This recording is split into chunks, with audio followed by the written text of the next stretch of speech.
Let's build a backend API with Naiv on Antigravity IDE. First, open naive.dev, copy the npx script, and then initialize Naiv project. This process may take a while. After project created, open Antigravity IDE.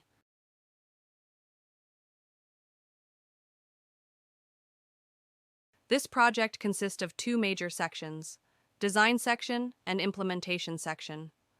On Initial project, Design section contains example files of Naive design. Antigravity AI Assistant will remove these examples later automatically and writes a new Naive design based on user use case. Implementation section will be generated by Naive Framework Tools after the design section is completed.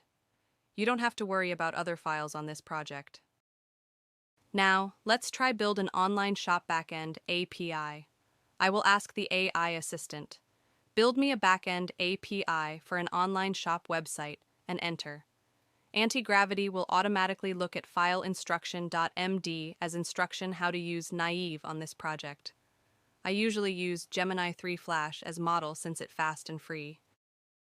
Antigravity is instructed to divide working process into four main phases. 1. Design phase. 2. Naive code auto-generation and database setup phase. 3. Implementation phase. 4. Iteration phase. I am now on first phase where the AI assistant is planning Naive database and API design of an online shop backend API. On every phase, the AI assistant will halt the process and asking for review once the phase is finished. I can see how the first phase database design and API is created on Design folder.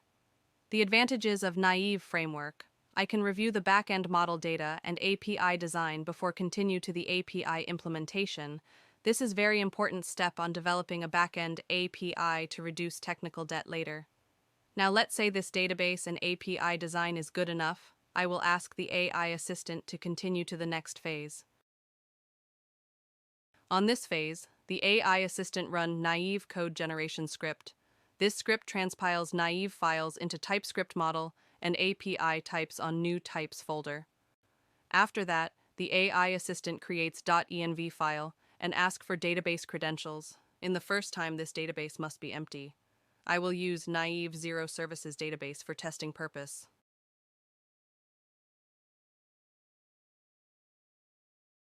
After fill the database credential, I will ask the AI assistant to continue. Now the AI assistant run another script to generate database migration from transpiled TypeScript database model code and migrate it to the empty database I provided on the .env file. After the migration, now we move to the implementation phase. The AI assistant runs script to generate API business process stub using Naive Framework Tools. Initially, stub function contains only placeholder code. The AI assistant starts to implement each business process function one by one until everything completely implemented. After all functions completely implemented, now the backend program is ready to test.